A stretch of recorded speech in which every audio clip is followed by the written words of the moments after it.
My name is Lena Crawford. I'm 28 years old, a freelance photojournalist living in Portland, Oregon. I tell stories for a living, but this one is mine. And it starts with the cold echo of laughter in a mahogany-paneled room. My grandfather had just died. The man who raised me. The only one in that room who ever truly saw me. When the lawyer said I was getting $25, they howled. Champagne glasses clinked. Someone actually snorted. I wanted to disappear. Until the lawyer slipped something into my hand. A sealed envelope. My grandfather's handwriting. His signature. And 4 words that changed everything. Before I open it, if you've ever been underestimated, if you've ever wanted justice, subscribe and tell me in the comments, what would you do if you found out the truth could destroy everything they built? The day my grandfather died, the sky over Portland turned the color of ash. I remember because I was in the middle of photographing a burned-out house for a piece on urban displacement. The call came just as I was packing up. Charles Whitmore, real estate tycoon, philanthropist, empire builder. And the only person in my family who treated me like more than a disappointment was gone. I didn't cry right away. Maybe because I knew what was coming. The will reading was held 5 days later in his mansion in the West Hills. I hadn't set foot in that house since I was 20. Not since the screaming match with my mother about me choosing journalism over law school. When I arrived, the tension in the room was sharp enough to cut glass. They were all there. My mother, Aunt Marissa, Uncle Gregory, Cousin Elliot, and a few others I barely recognized. They smelled like money and smiled like wolves. I stood alone by the window. The outsider. Black sheep. The girl who gave up generational wealth to chase stories in war zones. Mr. Hayes, the family lawyer, cleared his throat. He was an old man with sad eyes and a spine stiffened by decades of whispered secrets. He began reading the will. To my beloved daughter Marissa. A private island. To my grandson Elliot. Stock in Whitmore Holdings. To my loyal housekeeper Cecilia. A generous sum that made her gasp. And then, to Lena Crawford, my granddaughter. The room leaned in. My mother's jaw tightened. $25. Silence. Then the laughter started. It rolled through the room like thunder.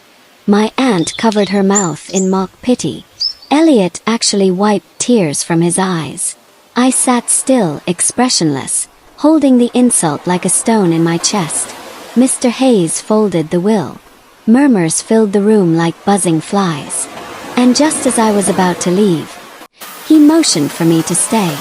Once the others were gone, he approached me slowly and reached into his briefcase. This, he said quietly, was left for you, personally. He handed me a thick envelope, sealed in wax, addressed in my grandfather's distinct handwriting. My fingers trembled as I held it.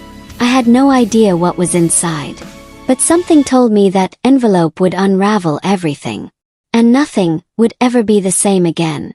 I sat in my car for almost an hour before opening the envelope. The engine was off. The air inside smelled faintly of smoke from the fire I had visited earlier that week. A burnt ghost of memory, clinging to my jacket. I stared at the wax seal, heart pounding like I was holding something stolen. My fingers hesitated. The edges were sharp, like the whole thing might vanish if I rushed it. I broke the seal slowly, gently, as if my grandfather's voice would vanish if I ripped it open too fast. Inside were 3 pages of thick stationery, handwritten. His script. Neat, slanted, unmistakable. I knew that writing better than my own. My eyes scanned the first line. If you're reading this, Lena, then everything went according to plan. My breath caught. I know they laughed. I knew they would. That was the point. I blinked hard, forcing myself to keep reading. For too long, I allowed our family to pretend decency was the same as integrity. I built something powerful, something vast. And somewhere along the way, I watched it become poison.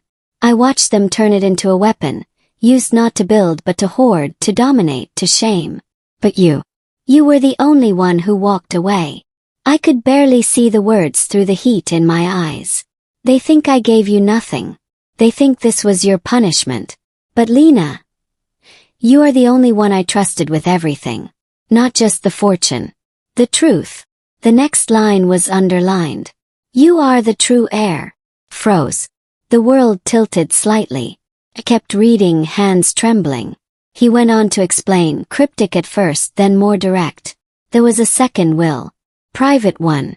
Signed, notarized, sealed with a different firm.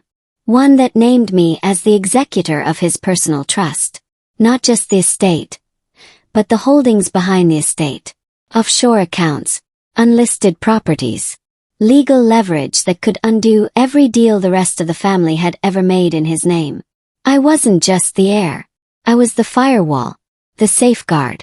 I chose you because you saw people. Not numbers. Because you never chased power but always carried it. Because you were never afraid of the truth, no matter how dark. At the bottom of the third page, in ink that had smudged slightly, were the coordinates of a storage facility. One I had never heard of. And beneath it, one last line. Do not trust anyone. Especially not them. I folded the letter back into the envelope and tucked it into the glove box. My mind was spinning so fast I couldn't feel my body. They thought I had been humiliated. But he had given me everything. And now I had to decide what to do with it. I didn't drive home. I didn't even start the engine. Instead, I sat there, watching raindrops begin to form tiny rivers on the windshield, and I thought about the past. About the way Marissa used to correct everything I said in front of guests. About the summer Elliot accidentally let the air out of my bike tires before the county race. About the family dinners where I was expected to sit, smile, and stay silent while deals were brokered around the table like Sunday prayers. They had laughed at me. They had always laughed. Until now. 2 days later, I drove to the address my grandfather had left. It was a small, nondescript storage facility in Milwaukee. No sign, just a keypad at the gate and a few rows of metal doors. The kind of place that looked like it held lawn equipment, forgotten furniture, or skeletons of old businesses.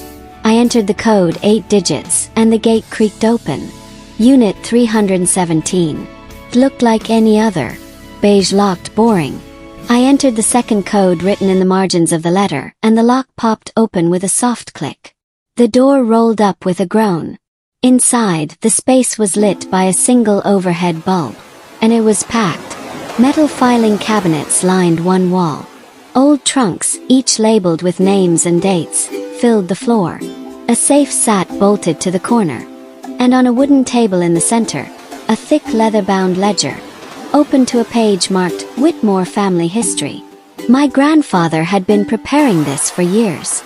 Inside the trunks, documents, contracts, letters, emails printed and dated, photos, evidence. It didn't take long for me to realize what I had walked into. He hadn't just left me the inheritance. He had left me the evidence to destroy the empire he had built, if I chose to. Because what he had discovered, and documented in painful, meticulous detail, was corruption that went far deeper than just a few greedy cousins. There were illegal land seizures, shady political donations, partnerships with shell companies that exploited entire communities in other countries. Things that would not just ruin reputations, they could end careers, lives, and all of it hidden here, in the care of the granddaughter they had discarded. I sat down at the table and flipped through the ledger. My name appeared several times in the notes. Lena witnessed this. Lena was the only one who asked why. Lena understood that money without purpose is just vanity. By the time I left the unit that night, my hands were stained with ink and dust. And my mind was sharper than it had ever been. They thought they had won. But my grandfather had played the long game. I was now holding the checkmate. I did not sleep the night I left the storage unit. I went home, locked the door, and laid everything out on my kitchen table. Folders, envelopes, USB drives. My tiny apartment, once cluttered with camera gear and travel notes, was now an archive of secrets. I stared at it all, the weight of it pressing down on my lungs. It felt like being handed a loaded weapon and told to choose my target. What had he done? No, what had they done? The documents were arranged in my grandfather's perfect order. Each file marked with dates, companies, and names. And behind every name, a betrayal. I spent the next 2 days reading, taking notes, connecting dots. The scale of it was staggering. The first folder was labeled Whitmore West Development. It contained blueprints, contracts, and city correspondence, projects in Portland's east side that were supposed to be revitalization efforts. But the truth was uglier. Properties bought for pennies from families in debt. Evictions pushed through with forged inspections. Campaign donations exchanged for zoning favors. My family had made a fortune pretending to save communities they were actually destroying. And I remembered, I had photographed one of those houses. The old woman crying on her porch as city workers fenced off her home. I hadn't known then. Next was a folder labeled Castle River Land Holdings. Foreign investment arm. On paper it looked clean. Agriculture, clean energy, infrastructure in struggling nations. But hidden inside were ledgers of underpaid labor, displaced villagers, buried lawsuits. Uncle Gregory's signature was everywhere. Then came the Milner Foundation. This was the family's pride. A charitable arm with press coverage, awards, gala events. The foundation had helped build schools, fund shelters, support young artists. I had even volunteered there once in college. But according to the records in front of me, only a fraction of the donations reached the people they were meant for. The rest was funneled through shell companies, tied to Elliot, my cousin, who once told me, philanthropy is just marketing. My hands shook as I read. The lies, the smiles, the polished speeches, they were all part of a performance. And my grandfather had watched it happen, helpless to stop it through the normal channels. So he had chosen something else. And in that choice, he had given me the power to erase them. I stared at my phone. I could call a reporter. I knew people. I had contacts in every major newsroom on the West Coast. One word from me, and the story would explode. But something held me back. This wasn't just about punishment. Not yet. This was about understanding. Why did he keep this to himself? Why didn't he stop them sooner? Maybe the better question was, what had changed 3 months ago? That was when he rewrote the will. That was when he signed the storage unit over to me. That was when he stopped showing up at foundation events. What happened 3 months ago? I dug deeper into the files. I needed a starting point. Something that felt recent. A folder marked confidential. December caught my eye.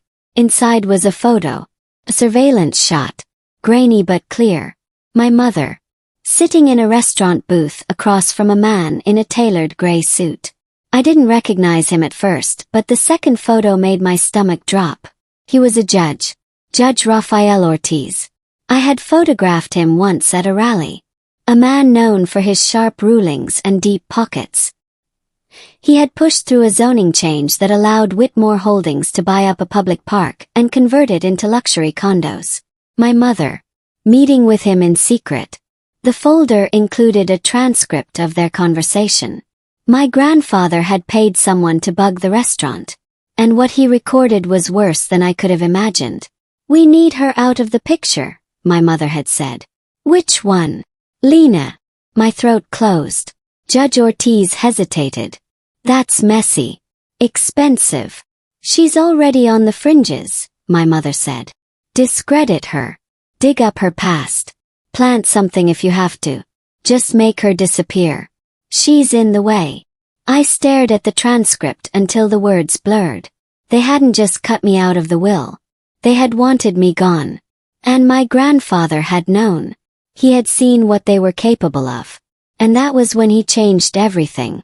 I pushed back from the table and walked into the kitchen, gripping the counter until my knuckles went white. This wasn't greed anymore. It was violence. My own mother.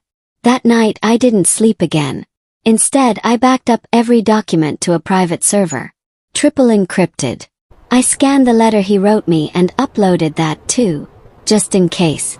I started making lists, names, locations, assets. Who stood to lose what? Who had the most to hide? Who might come for me first? Because now that I knew the truth, I understood one thing clearly. They would not sit back and let this unravel quietly. And I wasn't going to wait for them to come to me. I was going to them. The next morning, I showed up at the downtown office of Whitmore Holdings. No announcement, no call ahead. I walked through the glass doors wearing jeans, boots, and a rain-soaked coat. The receptionist blinked at me. "Do you have an appointment?" "Tell Elliot his cousin's here," I said, smiling. "And I have a gift." I waited 10 minutes. Then the elevator opened, and there he was. Elliot, dressed in one of his overpriced suits, confusion etched into his perfect face. "Lena," he said too loud. "What are you?" I held up a plain brown envelope. "I think we should talk." He hesitated, then stepped aside. "This way." We rode the elevator in silence. I could feel him watching me, trying to guess what I was holding. His office was a sleek glass corner space with a view of the river. I had barely sat down before he started. "Look, about the will." "Save it," I said. "This isn't about the will." He tilted his head. "Casual." "Okay. Then what's this?" I slid the envelope across the desk. Inside was a single page from one of the foundation audits. One that showed where the money went. And who signed it. His name. His signature. He read it. Slowly. The blood drained from his face. "Where did you get this?" Smiled. "There's more. Much more. And I think you know that." He looked up, panic flickering in his eyes. "What do you want?" I stood. "You'll find out soon enough." I walked out, leaving the envelope behind. And as the elevator doors closed, I knew. Elliot wasn't the last. Next was Marissa. And I was just getting started. 2 days after confronting Elliot, I received a text from a number I did not have saved. "Lena. It's Aunt Marissa. Let's have tea. You and I need to talk." No apology. No pretense. Just a command disguised as an invitation. I stared at the screen for a long moment, weighing it. The timing was too perfect. Elliot must have told her. They were too used to controlling narratives. And I had disrupted theirs. I replied with a single word. We met the next morning at her favorite cafe in the Pearl District. A posh corner spot that served overpriced chamomile and pastries so delicate they fell apart when you breathed near them. I arrived 10 minutes early. She arrived 10 minutes late. As always, Marissa Whitmore walked in wearing a tailored black coat, sunglasses too large for the gray morning, and an expression that suggested the world was late for her. She sat across from me without a word, setting her bag down as if claiming territory. "You look thin," she said, finally removing her glasses. "Are you eating properly?" I smiled faintly. "What do you want, Marissa?" She waved the waiter over and ordered an herbal blend. No sugar, no milk. Always controlled, even in small things. When we were alone again, her tone shifted. "You went to the office." I didn't respond.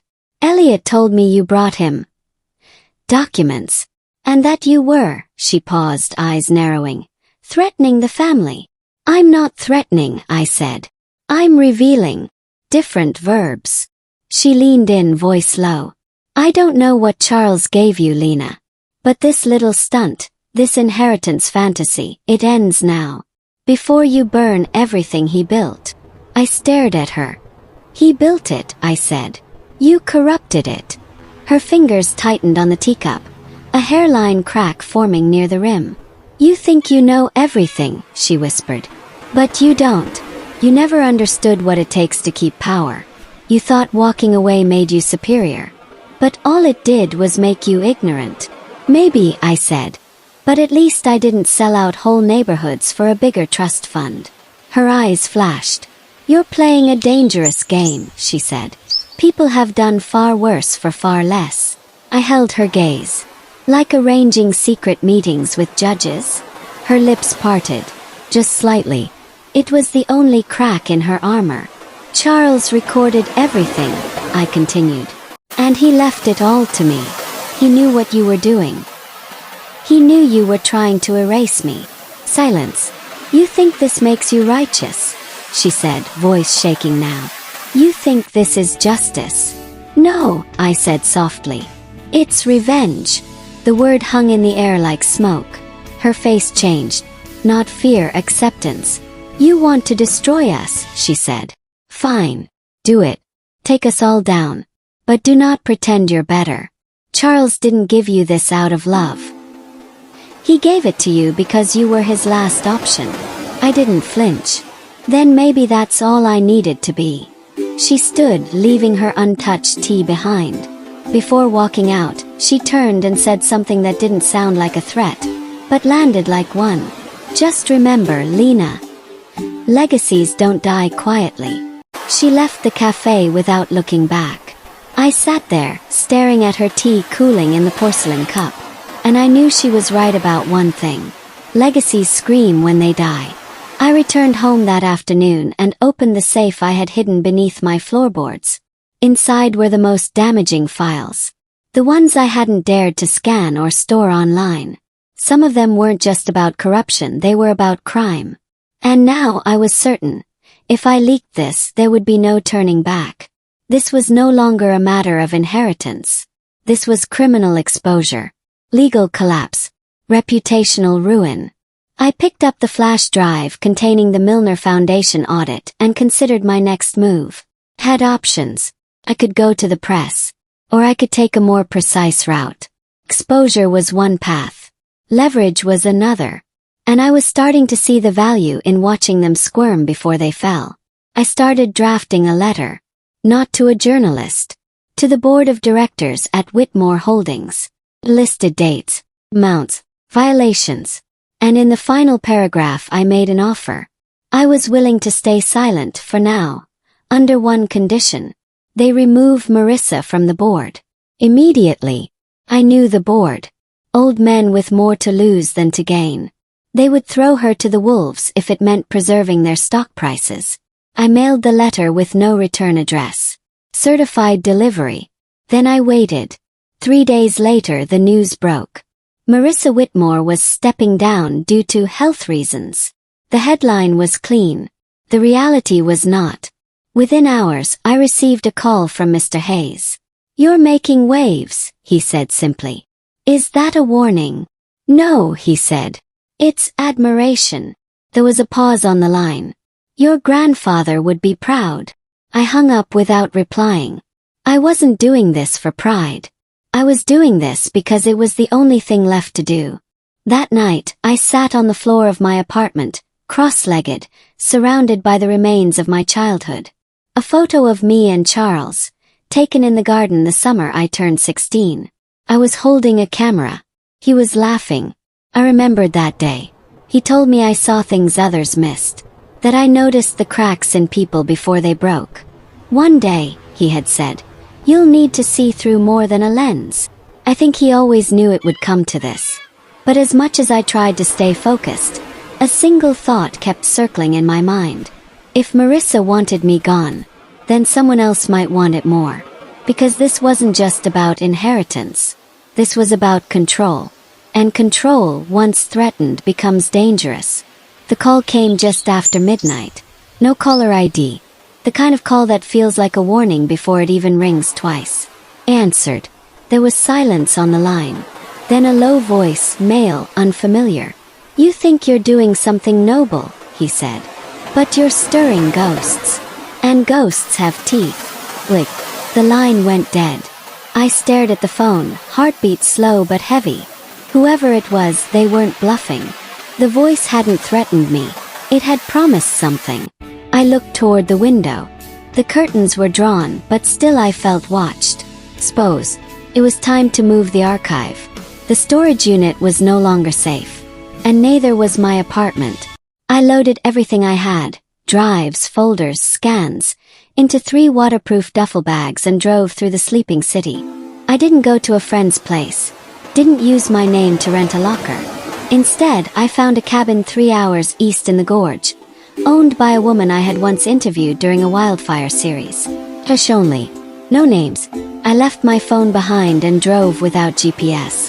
When I arrived, the wind was screaming through the trees and the cabin creaked like it was breathing. Perfect. I locked the door behind me, unpacked the documents, and opened the laptop. The one machine I had never connected to the internet.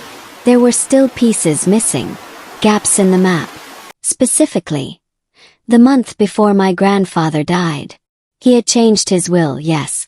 But he had also stopped attending meetings, withdrawn from family events.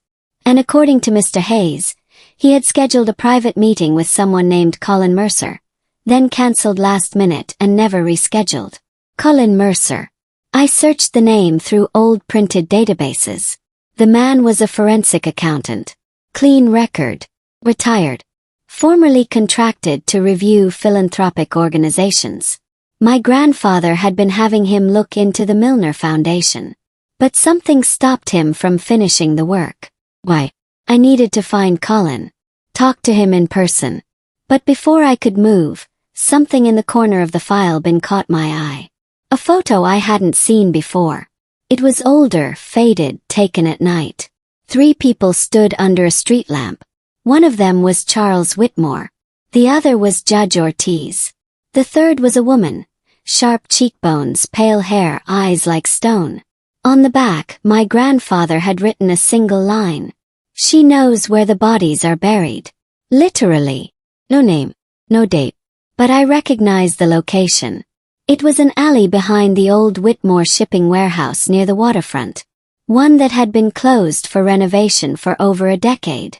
I copied the photo and packed my things. I was going back to Portland. I had work to do. I arrived in the city just before dawn. The air was thick with smoke from a controlled burn nearby. It reminded me of war zones. Quiet destruction masked as safety. I parked a few blocks from the old warehouse and walked the rest of the way. The building loomed above me, red brick and iron bones, wrapped in scaffolding and fake promises of revitalization. Found the alley. It was narrower than I remembered. Broken glass crunched underfoot. Graffiti whispered along the walls. I looked for the spot. Same street lamp. Same rusted door. I turned the handle. Unlocked. Inside was pitch black. I used my flashlight sparingly, moving slow, deliberate. Boxes. Abandoned crates. Broken furniture. And then, a staircase, hidden behind a warped partition. Followed it down. The air changed. Colder. Older. At the bottom, the floor was concrete and the ceiling low. And there, against the back wall, was a rusted file cabinet bolted shut. My hands shook as I knelt beside it. Not from fear. From knowing I was getting closer to something someone had tried very hard to bury. I pried it open with a crowbar from a nearby tool bin. Inside old photos. Ledger. And 3 ID cards. One was my grandfather's. The second was the judge's. The third, the woman from the photo. Finally a name. Beatrice Hale.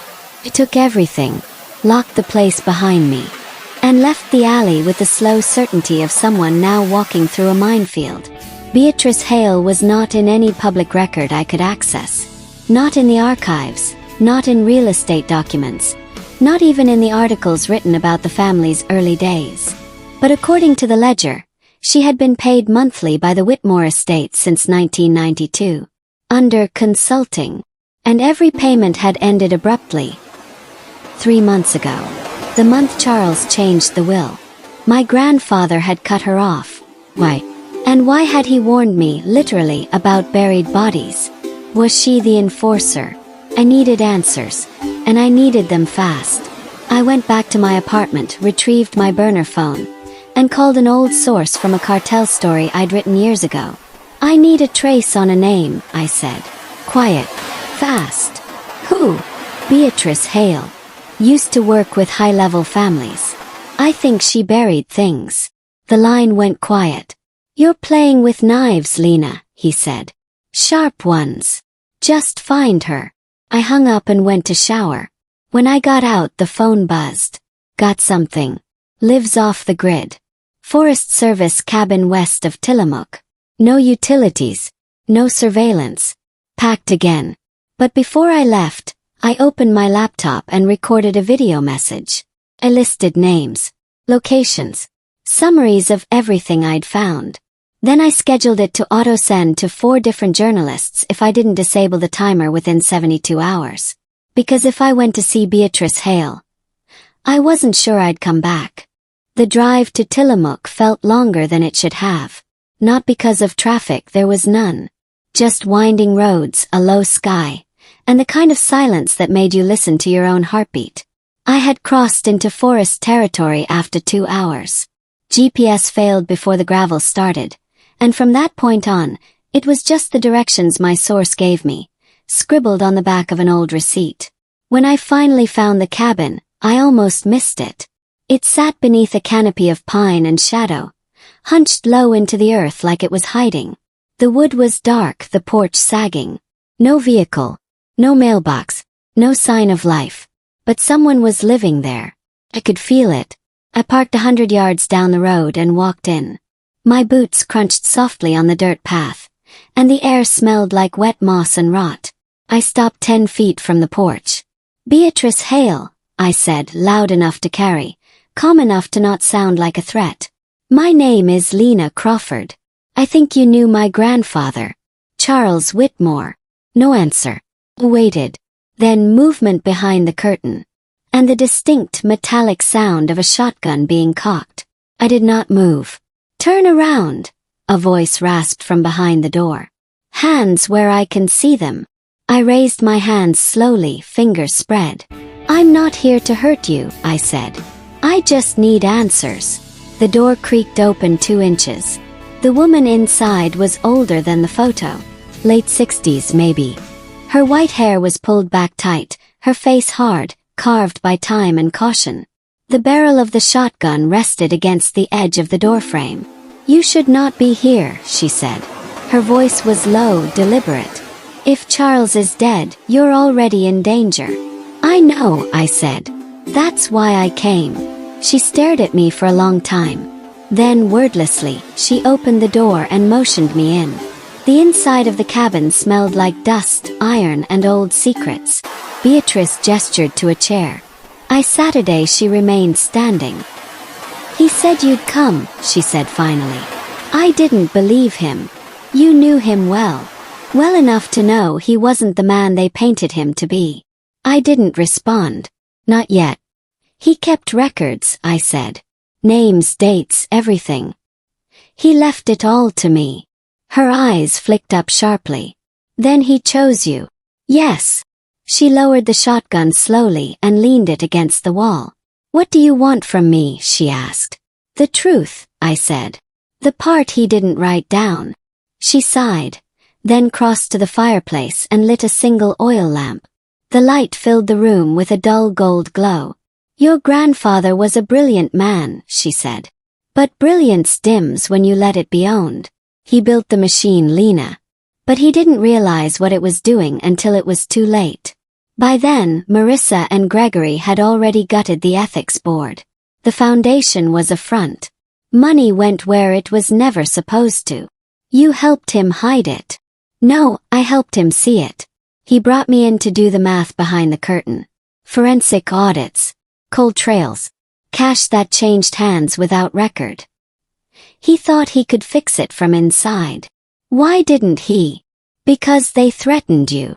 The words hit like a slap. "What?" She nodded. "Not directly. Not in so many words. But they knew your value to him. Marissa was always the sharpest blade. She found leverage and twisted it. And your grandfather, he backed down. Not out of fear. Out of love." I swallowed hard. "He thought he could outlast them," she said.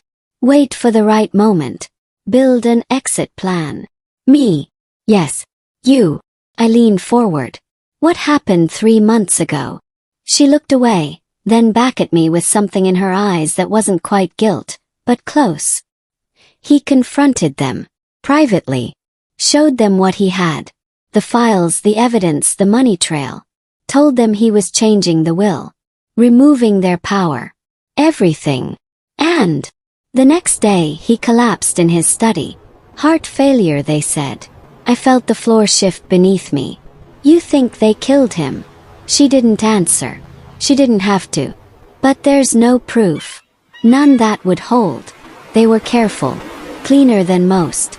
But he had already set the backup plan in motion. The storage unit. A letter. You. I sat back, heart hammering. So now what? I whispered. Now you finish what he started. If you want to live with it. I looked up. I don't want revenge anymore, I said. Good, she said, rising. Because what you're holding isn't revenge. It's war. I stayed in the cabin that night. She insisted. Said it was too dangerous to travel after dark. Especially now that the family would be watching every move I made. We talked for hours. She told me things the documents never did. About meetings behind closed doors. Of book payments. Silenced whistleblowers. About Cecilia, the housekeeper, who had once been promised college tuition for her son in exchange for silence about a document she had seen in the study. And how, when she asked about it again, her hours were cut and her contract terminated. I remembered Cecilia's gasp at the will reading. She hadn't known Charles kept his promise. He had. Just quietly. Not everything he did was secret. Some things were just quiet acts of decency drowned out by the noise of power. Before I fell asleep, Beatrice handed me an envelope. Sealed. Open it when you're alone, she said. And only when you're ready. I slid it into my coat pocket, same as the first. The same weight. And maybe the same kind of fire. I left the cabin before sunrise. Beatrice watched from the doorway, arms crossed, face unreadable in the morning fog. She didn't say goodbye. She just nodded once, slow and deliberate, like a soldier sending another into battle. I drove back into the city with the envelope burning a hole in my coat pocket. I hadn't opened it. Not yet. I wasn't ready. But I was getting close. When I reached Portland, I didn't go home. Instead, I parked across the street from Whitmore Tower. The headquarters. 15 floors of glass and steel, polished clean by money built on rot. People in suits walked in and out of the lobby, their faces blurred by routine. They didn't know the foundation beneath their feet had been poured with secrets. I watched for almost an hour. Then I saw her, my mother. She exited the building with her usual precision. Head high, lips tight, her coat pressed without a single wrinkle. 2 assistants followed behind like shadows, each carrying a folder. But something was different. She looked smaller. Not physically, not visibly. But something in her had shrunk. Word had spread. Marissa was out. Whispers were starting. And though they had managed to spin her removal as temporary, the truth always had a way of eroding the lie. I let her walk past me. She didn't see me. I didn't want her to. Not yet. I returned home and locked the door behind me. The apartment felt smaller now. Every corner held a thread of the past few weeks. Files, names, photos. Memories that didn't belong to me but now lived in my blood. I sat at the kitchen table, pulled out the envelope from Beatrice, broke the seal. Inside was a single sheet of paper. And a photograph. The paper was a typed confession, written by my grandfather, dated 4 months before he died. In it, he detailed his knowledge of the financial crimes, the misuse of charitable funds, the foreign land seizures. But what chilled me most was the last paragraph. If anything happens to me suddenly, if my death is unexpected or suspicious in timing, this document must be given to the authorities. It is not suicide. It is not natural. It is a consequence of my decision to speak. My breath caught. Beneath it, his signature. The photo attached was grainy, taken from a distance, but clear enough. It showed my mother and Uncle Gregory in a parking garage, standing beside Judge Ortiz, hands shaking, a document exchanging hands. The timestamp. 2 days before my grandfather collapsed. My fingers trembled as I laid the papers down. This was it. Proof. Not just of corruption, of intent, of conspiracy. They didn't just erase him. They planned it. And I had no choice left. Called Mr. Hayes. Told him I had something that couldn't wait. He asked me to meet him at his office. He sounded tired. Heavier than before. When I arrived, he was sitting at his desk, the blinds drawn, the lights dimmed. He looked like a man who had been waiting for the inevitable. "You found it," he said. I handed him the envelope without a word. He read it slowly. No expression. Just a quiet nod, like each line confirmed something he had suspected but hoped wasn't true. "This is enough," he said. "More than enough. Will you take it to the authorities?" I asked. "Yes. I'll go directly to the state attorney. Off the record for now." He looked up. "This will burn everything down, Lena. The whole family name. The business. The foundation. Are you ready for that?" I didn't hesitate. "Yes." He studied me. "You sound like him." "I hope I do." He locked the envelope in his case. "This changes everything," he said. But I already knew that. I left his office feeling lighter, but not safe. I wasn't naive. I knew what would come next. When power is threatened, it doesn't go quietly. Claws, bites, hunts. And if they had once tried to make me disappear when I had nothing, what would they do now? That night, someone broke into my apartment. They didn't take anything. They didn't need to. They just wanted me to know they had been there. The front door lock was splintered. A photo of my grandfather had been knocked off the wall. And the flash drive I had hidden in the kitchen drawer was gone. The main copies were backed up. Hidden. But that wasn't the point. This was a message. "See you. We're coming. Stop now." Called the police. Filed a report. They nodded and scribbled notes and said they'd look into it. But I knew better. This wasn't a burglary. This was war. I checked the countdown timer on my auto-release server. 26 hours left. If anything happened to me, the files would go public. Everything. No more secrets. But I didn't want it to come to that. I wanted them to know it was me. That it was their own blood who brought the reckoning. So I made one more call. To Elliot. We met on the roof of a downtown parking structure. Neutral ground. Panera. I told him to come alone. He did. His eyes were bloodshot. His hands couldn't stop twitching. Gone was the smug mask. This was a man who had seen the ground shift under his feet. "You sent someone to my place," I said. He didn't deny it. "Do you have any idea what you've done?" he hissed. "I've done what our grandfather wanted. He wanted to preserve the family, Lena." "No," I said. "He wanted to preserve the truth. There's a difference. Pace. If you go through with this, you'll destroy us all. Maybe we deserve to be destroyed." "And what about you?" he snapped. "You think the world's going to treat you like a hero? I don't care." He stopped. Looked at me. "Yes, you do," he said quietly. "You always did." I turned to leave. "This isn't over," he said. I looked back at him.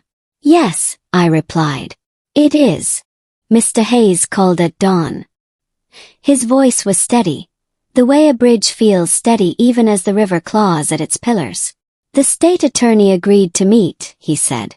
"Off-site. No paper trail yet. Bring only what cannot be explained away." I looked at the kitchen table. Papers lay in cautious stacks, edges aligned like soldiers. I chose 3. My grandfather's confession, the photograph of the garage meeting, and a ledger page that tied foundation funds to shell accounts under Elliot's name. I slipped them into a plain folder and slid the folder into my bag. Outside, the morning light was thin. I walked to the car and paused when I saw it. A white carnation tucked under the wiper. The family used white carnations at funerals. I removed it carefully and dropped it into a plastic evidence envelope. Then I drove. The meeting was in a church basement on the east side. Old brick, stained glass, a scent of dust and lemon oil. The entrance door was marked with a hand-lettered sign about an evening Bible study. I stepped inside and followed the sound of a quiet conversation down the stairs. The state attorney was there. A woman in her 40s with tired eyes and a silver ring that spun around her finger every time she thought. Next to her sat a clerk with a notepad and a pen he never lifted. Mr. Hayes rose when he saw me and offered a simple nod. "Thank you for coming," the attorney said. "We will keep this brief for now."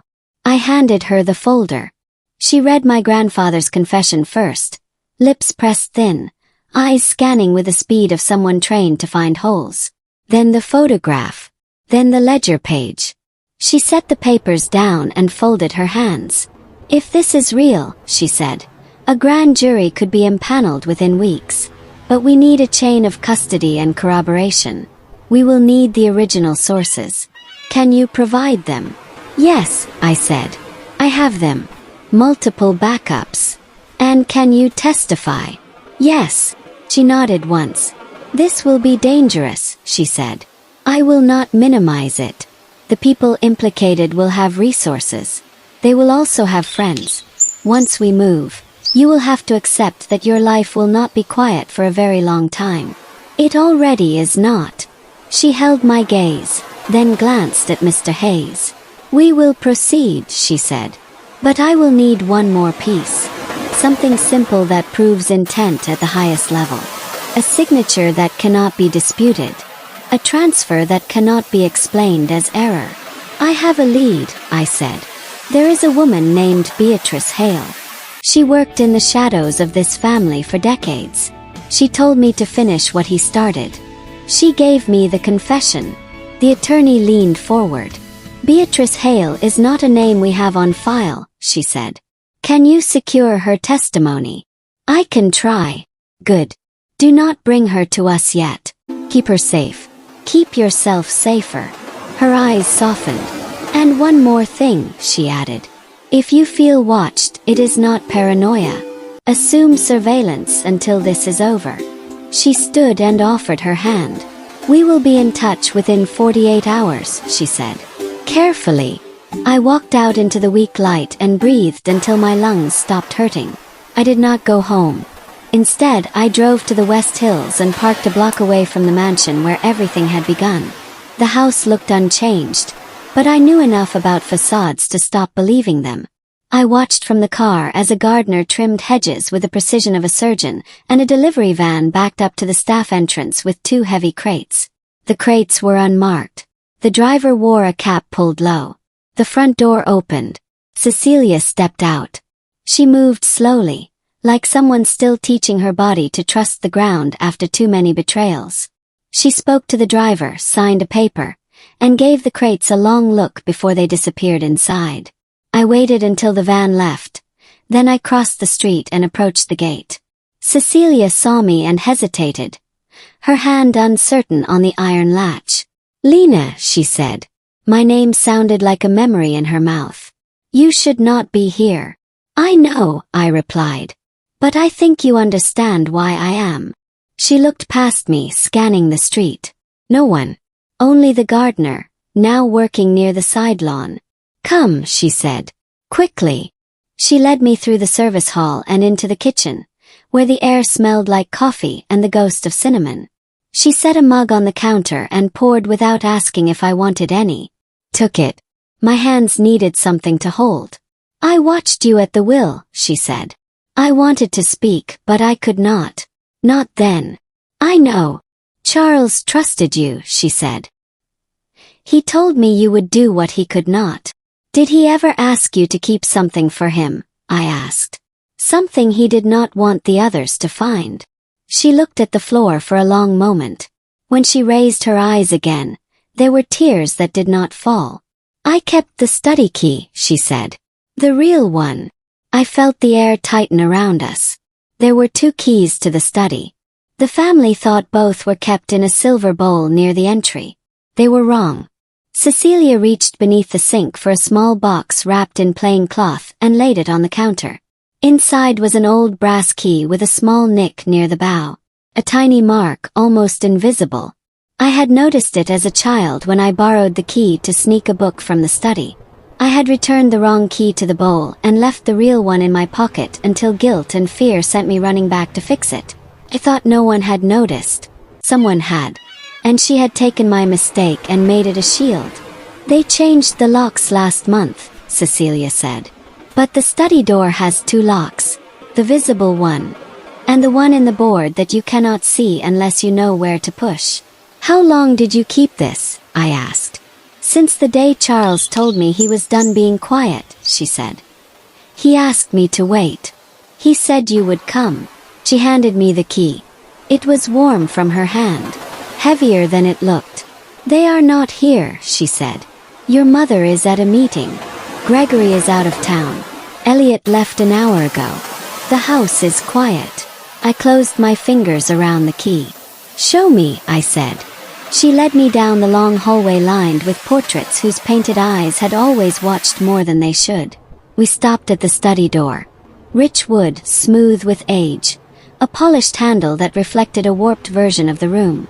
Cecilia pressed a point along the right molding where the grain swirled. The wood gave a fraction. A hidden lock clicked softly. I slid the key into the visible lock and turned. The bolt withdrew with a sound like a breath held too long. We entered. The room smelled like leather, paper, and bourbon. The desk was the same one my grandfather had used since before I was born. Behind it, the tall window looked out over the city. I imagined him standing there the night before his last meeting, holding the weight of the empire in his hands and deciding to put it down. Cecilia walked to the bookshelf near the fireplace and pulled a copy of a history of early railroads. I had read it once out of boredom. Gave easily. Panel clicked. A narrow compartment opened. Inside sat a flat black box and a leather notebook bound with twine. My pulse weakened and then steadied. Cecilia reached in and lifted the box onto the desk. I untied the twine on the notebook and opened to the first page. Initials. Transfers. A careful hand tracing sickness through a body. Open the box. Inside lay a silver recorder and 3 labeled microtapes. Each label carried a date. The most recent was dated 2 days before my grandfather died. I slid the tape into the recorder and pressed play. Silence for a heartbeat. Then voices. Charles first. Tired, measured. "You will return the funds," he said. "You will resign quietly. You will not contest this." My mother answered, her voice like a blade. Calm, controlled. "You will not dictate terms to me in my own house." Third voice. Gregory. Bitter sugar. "You forget who kept this business alive while you played philanthropist." Then another voice. Elliot. Tight with panic under a layer of charm. "We can clean this up. Grandfather, do not do anything rash. You are not thinking clearly." Charles again. "I have never been more clear." Papers rustled. A glass clinked. My mother again. "You cannot hand this to the girl. Earls. She is a woman. And she is the only one here who remembers what a promise means." Silence. Then the scrape of a chair. My mother again. Colder. "If you walk out of here with that plan, you will not wake up the same man tomorrow." Tape hissed softly. A door opened and closed. A step. Then silence. And finally, the faint sound of a breath that caught and steadied. I stopped the tape. Cecilia leaned against the desk, eyes closed. Her hands shook. "Do you understand what you have?" she whispered. "Yes," I said. "I do." We put everything back into the box and closed the compartment. I returned the key to my pocket and we left the room the way we had found it. Cecilia relocked the hidden mechanism and straightened the frame of a portrait that had shifted when we opened the panel. The man in the painting stared down with distant pride. I wondered what he had been proud of. Land. Deals. Sons who learned to smile without kindness. In the kitchen, I set my empty mug in the sink and turned to Cecilia. "Come with me," I said. "I cannot," she replied. "Not now. I will draw attention if I leave. The staff talk. The walls talk. I am safer here for the moment. They will not protect you." "I know," she said. "But I have lived in dangerous rooms my entire life. I know how to sit very still and become invisible. You go." She took my hand and pressed something into it. A key tag with a number stamped in tiny letters. The number was familiar. It matched a bank box I had seen listed in one of the ledgers. "Charles told me to hold this until I was sure you were ready," she said. "I think you are ready." I nodded. I wanted to say more. Gratitude. Promise. Anything to put warmth in a hallway that had always felt cold. Instead, I squeezed her hand and left the way I had come. In the car, I placed the recorder on the passenger seat and stared at it until the edges of the world came back into focus. Then I drove to Mr. Hayes. His office smelled like old paper and rain. He looked up when I entered and saw it in my face before I said a word. "You found something." I set the box on his desk and opened it. Press play. We listened to the voices until the words ran out and the tape clicked into static. Mr. Hayes did not move for a long time. Then he breathed out and leaned back like a weight had been removed, and a heavier one had been set in its place. "This is enough," he said. "Not by itself, but paired with the confession and the photograph. This becomes a spine we can build a case around." He placed the recorder gently into the box as if it were a living thing. "You will not go home," he said. "Not tonight. Perhaps not this week. Do you have somewhere you trust?" I thought of the cabin in the gorge, the scent of moss, the wind that wrote its name on the siding. I also thought of Beatrice, alone in her forest, carrying secrets on brittle bones. "I have options," I said. "Choose the one that feels least like a plan," he said. "Predictability is a map you hand to the enemy." He locked the box in his safe. "I will contact the state attorney," he said. Quietly, "We will begin the process." I left his office and stepped into a sky that had thickened to steel. The city felt different, louder, a tune I could not quite hear, climbing measure by measure toward something sharp. My phone vibrated in my pocket. A message from an unknown number. Single line. "You are not the only one with a tape." I stared at the screen until the letters seemed to move. The reply came before I could type. "Tonight. Wayne. The warehouse. Come alone if you want to keep her alive." No name. No signature. Just a pin dropped on a map. The old shipping warehouse where I had found Beatrice's name living in dust. I felt the slow rise of heat under my skin. I started the car. I drove without music. The city blurred past in shades of concrete and rain, and men in coats hurrying nowhere with purpose. I reached the waterfront before 8. Parked 3 blocks away. Waited. At 8:40, a black sedan idled at the alley entrance and then rolled away. Second car passed once, then again. Both times the driver kept his hands low on the wheel. At 8:56, the alley was empty. Moved. The door was unlocked again. Inside, the air tasted of old metal and damp stone. I left the overhead lights off and let the dim leak from the street line figure out the space for me. Followed the path I knew. A partition. A stair. The low room where the cabinet had coughed up its history. Someone was waiting. Not Elliot. Not Gregory. My mother. She stood near the back wall, coat buttoned to the throat, hair pinned. Beside her, a man whose face sat in the news more often than truth sat in his mouth. Judge Ortiz. My mother smiled without warmth. "You always did love the dark," she said. I stopped 6 feet from her and did not speak. The judge raised a small digital recorder between 2 fingers. "We have one too," he said. "A better one. Cleaner. Newer. Yours is charmingly analog." "What do you want?" I asked. "To trade," my mother said. "We give you a tape that keeps you out of prison. You give us what you have. Everything." "Your tape is not a gift," I said. "It is a threat framed as kindness." She tilted her head. "You see through the frame," she said. "Good. Then perhaps you will also see this clearly." She nodded. A figure stepped out from the shadows behind the support beam. Cecilia. Her hands were bound at the wrists. There was a bruise high on her cheekbone that had not been there this morning. I felt something inside me go very still. My mother's voice drifted through the stillness like wind through glass. "We are past ethics, Lena," she said. "There is only survival now." "Hers." "Hers." Her eyes met mine. "Choose." The judge smiled and lifted the recorder like a toast made to a grave.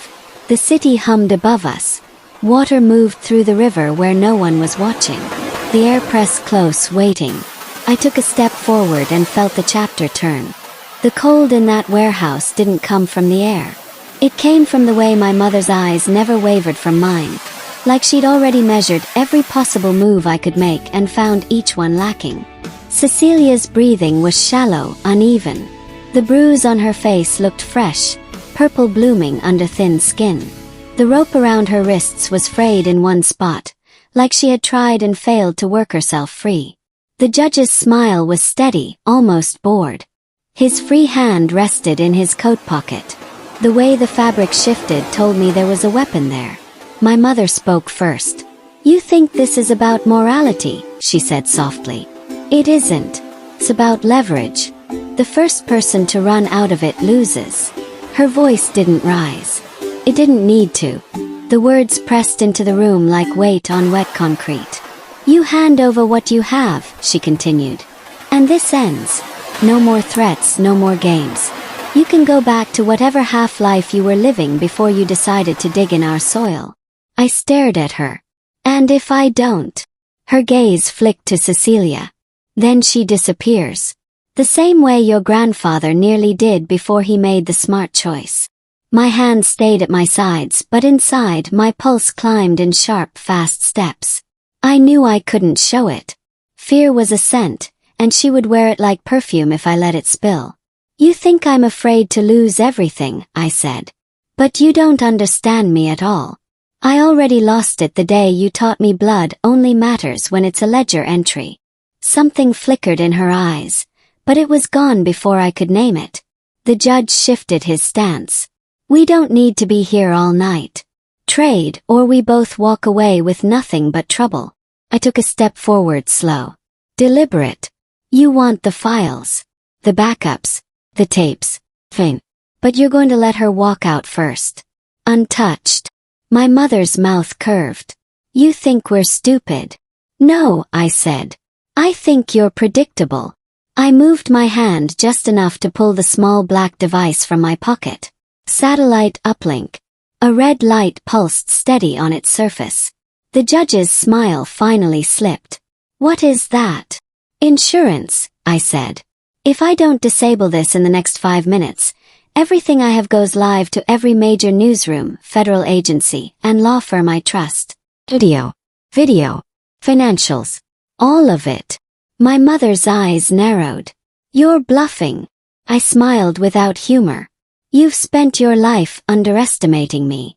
Why stop now?" The judge took a half step forward, his coat shifting again. I didn't move. 5 minutes, I said. Her first, or you lose control of everything. The silence that followed was thin but sharp. I could hear the faint hum of the streetlights outside, the distant churn of the river. My mother's eyes locked on mine. It wasn't rage. It was calculation, weighing which loss would cost her more. Finally, she nodded toward the man in the shadows. He stepped forward, cutting the rope around Cecilia's wrists. She stumbled once, caught herself, and walked to me without looking back. Her shoulder brushed mine, light but deliberate. Kept my eyes on my mother. "Now we leave." She tilted her head. "You're going to regret this." "Maybe," I said. "But not tonight." We backed toward the door. The judge didn't move. The recorder was still in his hand, the tape inside still holding whatever leverage they thought could match mine. When we were outside, the cold air hit harder. Cecilia exhaled like she'd been holding her breath since the moment I walked in. "I told you not to come," she said quietly. "And I told you," I replied. "I'm not my grandfather. I don't wait for the right moment. I make it." We reached the car. I unlocked the passenger door, and as she slid inside, I checked the street. Nothing but shadow and the faint orange glow of the dock lights. But as I got in, I noticed something in her lap. Key tag. The one for the bank box she'd given me before. She held it up. "You're going to need what's in there sooner than you think." Pulled away from the curb. Behind us, the warehouse door closed with a low, final sound. Ahead, the city lights blurred in the rain.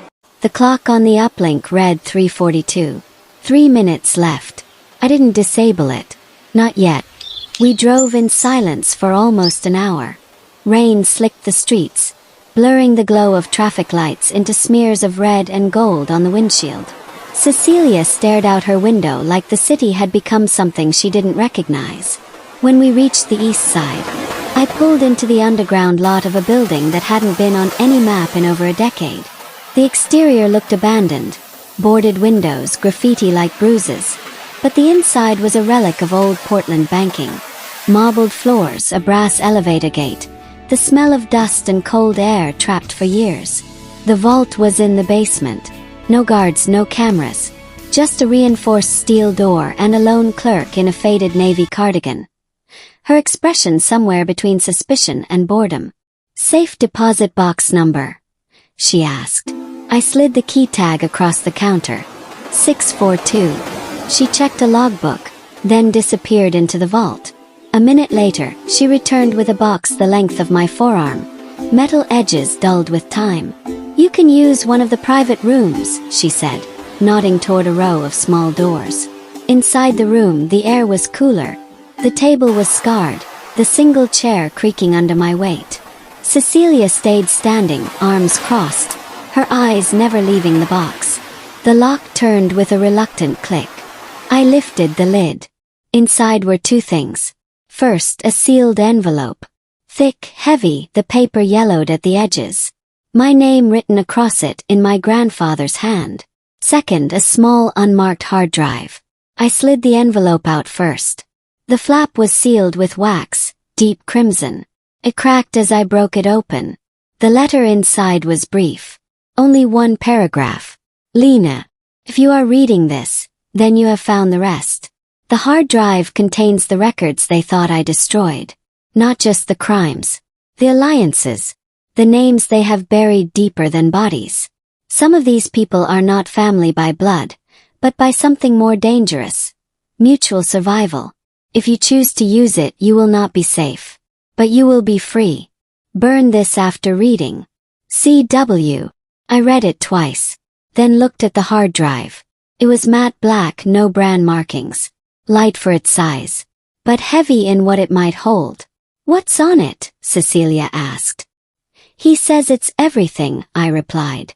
"The ones they've protected. The ones protecting them." She was quiet for a moment. Then, "That drive will get people killed." "Maybe," I said. "Or maybe it will finally stop them from killing." We left the bank without speaking. The rain had slowed, but the streets still shone like oil. I drove toward my apartment, but halfway there, I noticed the same black sedan from the warehouse 2 cars behind us. I turned right instead of left. Turn 2. Cecilia saw it in the mirror. "They're following us."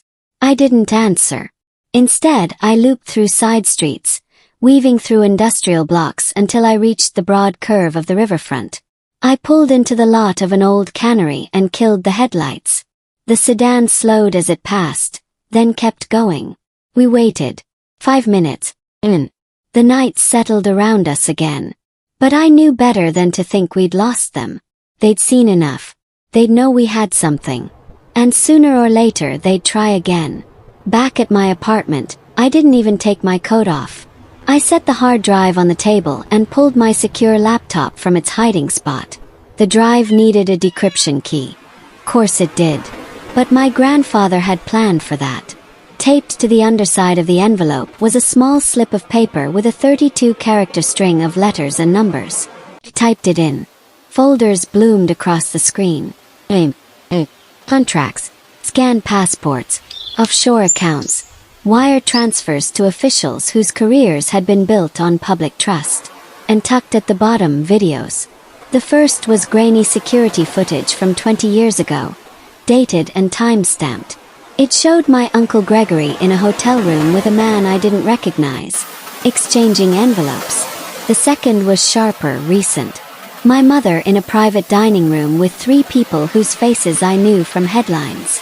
A real estate developer, a state senator, and a man connected to an overseas shipping conglomerate tied to labor exploitation cases. But the third made my hands still. Elliot. In the same warehouse where I'd just faced my mother and the judge.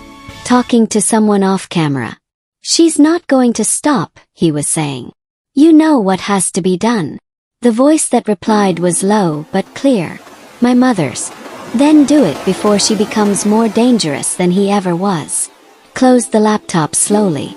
Cecilia's voice was barely above a whisper. You can't stay here. She was right. I had the proof now. Not just of corruption but of intent. Of conspiracy to silence me the same way they had silenced my grandfather. The question wasn't whether to use it. It was how to survive after I did. I didn't leave my apartment that night. I couldn't risk leading them anywhere I might need to go again. Instead, I sat in the dark with the hard drive, the recorder, and my grandfather's confession spread across the table like cards in a game I had been playing without knowing the rules. By morning I had made my choice. I copied every file to 3 separate encrypted drives. One I hid in the cabin in the gorge. One I mailed to a trusted contact in investigative journalism. The third went into my bag. The original stayed with me. The uplink device, my insurance, was still armed. But now it wasn't a bluff. Every channel I had promised it would go to was primed and waiting. I didn't want to destroy them quietly.